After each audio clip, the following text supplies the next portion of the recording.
Hi guys, so this week on Monday we were going to be looking at chapter 4, which is called the Carew murder case. I've got my copy here, look. So what I thought I'd do is read it through with you guys and tell you which bits to highlight and why and what sort of stuff that you should pick out from it. You don't have to listen to this at all. If you want to do it on your own, no problem whatsoever.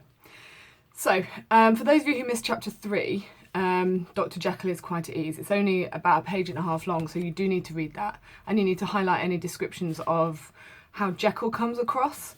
So he comes across as smart and he's described as a large, well-made, smooth-faced man of 50, and he seems quite kind. However, there does seem to be something a little bit dodgy about him because they start talking about the will. And he's talking to Utterson, and Utterson is trying to suggest to him that he shouldn't have Hyde as part of his will, and he says just at the end of the chapter, "The moment I choose, I can be rid of Mr. Hyde. I give you my hand upon that." So he basically tells him just leave it alone, and he says, "I have a really great interest in poor Hyde. I know you've seen him, he's told me so, and I fear he was rude, but I do sincerely take a very great interest in that young man. And if I am taken away, Utterson, I wish you to promise me that you will bear with him and get his rights for him. I think you would if you knew all." So essentially at the end of the last chapter, Jekyll has begged Utterson to make sure that if he disappears or if he dies, that Hyde gets everything and that Utterson will act as his lawyer and make sure that he gets his rights, which kind of implies that if Hyde had done something wrong, he would defend him in a court case, is kind of the implication there. So, chapter 4, the Carew murder case. Nearly a year later, in the month of October 18-something, London was startled by a crime of singular ferocity, and rendered all the more notable by the high position of the victim. Please highlight that.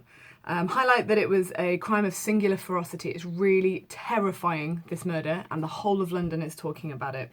And it turns out that the guy who's been murdered is really, really important. He's actually a member of Parliament. The details were few and startling. Highlight startling. A maidservant living alone in a house not far from the river had gone upstairs to bed about 11.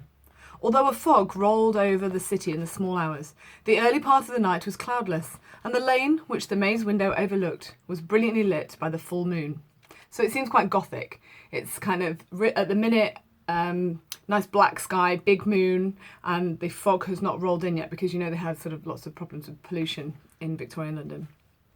It seems she was romantically given, for she sat down upon her box, meaning in her window, which stood immediately under the window, and fell into a dream of musing. Never, she used to say with streaming tears when she narrated that experience, never had she felt more at peace with all men or thought more kindly of the world.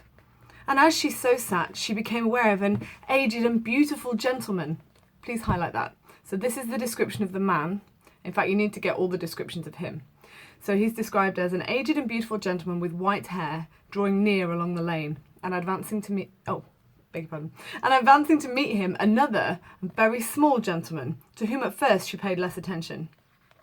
When they had come within speech, which was just under the maid's eye, the older man bowed and accosted the other with a very pretty manner of politeness. So please highlight that. I think I've already talked to you about this, where a gentleman walking around in the middle of the night going to talk to another gentleman walking around in the middle of the night was probably him trying to figure out if the other gentleman was there for the same reason, which was probably to hook up, basically. So if you highlight the accosted, that verb there implies that he does proposition him for sex. And the very pretty manner of politeness, for me, also, I think makes Danvers Carew, the gentleman that's being talked about, makes him seem perhaps a little bit effeminate. I think we're supposed to see him as, like, he's gone to talk to Hyde to see if he can spend the night with him. It did not seem as if the subject of his address were of great importance. Indeed, from his pointing, it sometimes appeared as if he were only inquiring his way. So even the maid is like, I'm not quite sure, was he just asking which direction to go in? Was that a bit of a trying to figure out if Hyde was on the same page as him or not? But the moon shone on his face as he spoke, and the girl was pleased to watch it. It seemed to breathe such an innocent and old-world kindness of disposition. Please highlight that, because he's a nice guy. There is no reason for anybody to hurt this man. He's just a nice, good-looking, polite old man. Even if he is after something in the middle of the night. Even if he is, he's a nice man who just seems like a good guy, okay? Yet with something an old-world kindness of disposition, yet with something high too, as of a well-founded self-content. Presently her eye wandered to the other, and she was surprised to recognise in him a certain Mr. Hyde.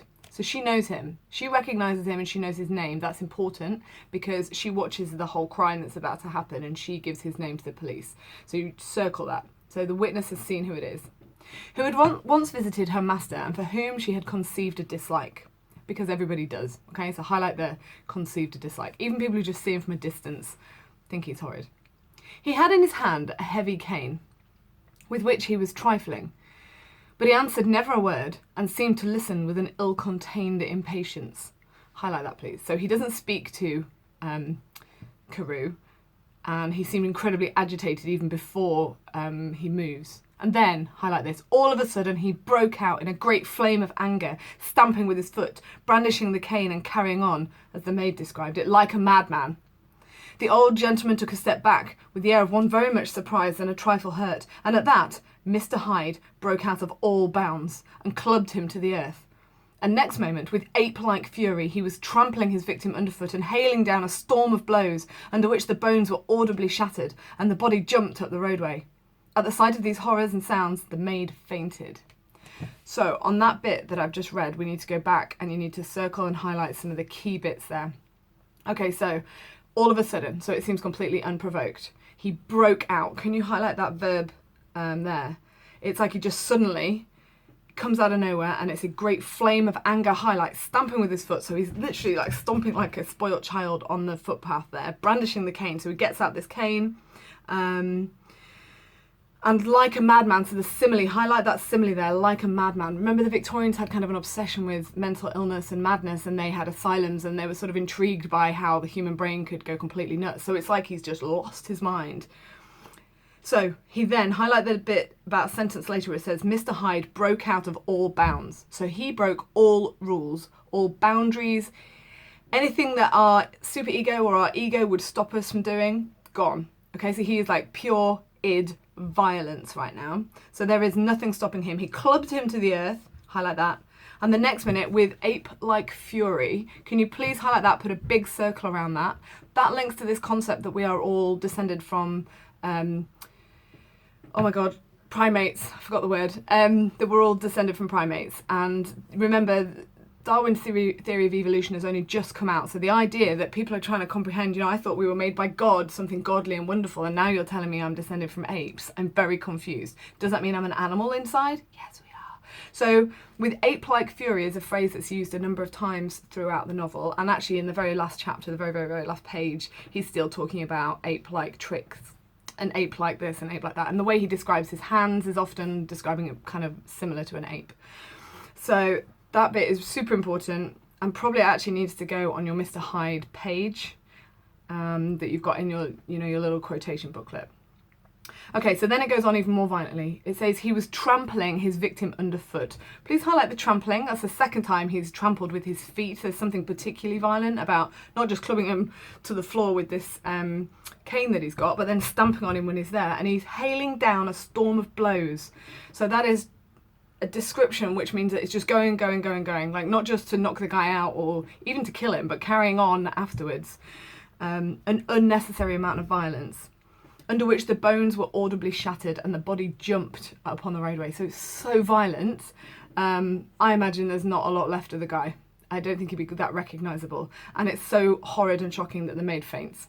It's also a good plot point where Hyde gets to get away before the maid then wakes up and can call the police. So it's quite convenient for the fact that Mr. Hyde can get away. So absolutely unprovoked, really super violent attack. So let's carry on. It was 2 o'clock when she came to herself and called for the police. The murderer was gone long ago, but there lay his victim in the middle of the lane, incredibly mangled. Highlight that, please. The stick with which the deed had been done, although it was of some rare and very tough and heavy wood, had broken in the middle under the stress of the insensate cruelty. Highlight that line as well. So he's been hit so hard that even though this cane thing is made of incredibly strong material, it's been broken in half. That's how hard he's hit him. And the insensate cruelty. Insensate means insensitive, so having absolutely no guilt or no feeling relating to it. and one splintered half had rolled in the neighbouring gutter. The other, without doubt, had been carried away by the murderer. A purse and a gold watch were found upon the victim, but no cards or papers except a sealed and stamped envelope, which he had been probably carrying to the post, and which bore the name and address of Mr. Utterson. This was brought to the lawyer the next morning before he was out of bed, and he had no sooner seen it and been told the circumstances than he shot out a solemn lip. "I shall say nothing till I have seen the body," said he. "This may be very serious. Have the kindness to wait while I dress." And with the same grave countenance he hurried through his breakfast and drove to the police station, whither the body had been carried. As soon as he came into the cell he nodded. "Yes," he said, "I recognise him. I am sorry to say that this is Sir Danvers Carew." "Good God, sir!" exclaimed the officer. "Is it possible?" And the next moment his eye lighted up with professional ambition. "This will make a great deal of noise," he said, "and perhaps you can help us to the man." And he briefly narrated what the maid had seen and showed the broken stick. Mr. Utterson had already quailed at the name of Hyde, but when the stick was laid before him, he could doubt no longer. Broken and battered as it was, he recognised it for one that he had himself presented many years before to Henry Jekyll. So, when he first heard the name of Hyde, because he said the maid had said that it was Hyde, he was like, "Oh God, this isn't going to go well." And then when he sees the murder weapon, he's like, "Oh God, this is even worse. It's Jekyll's cane. What am I going to do about this?"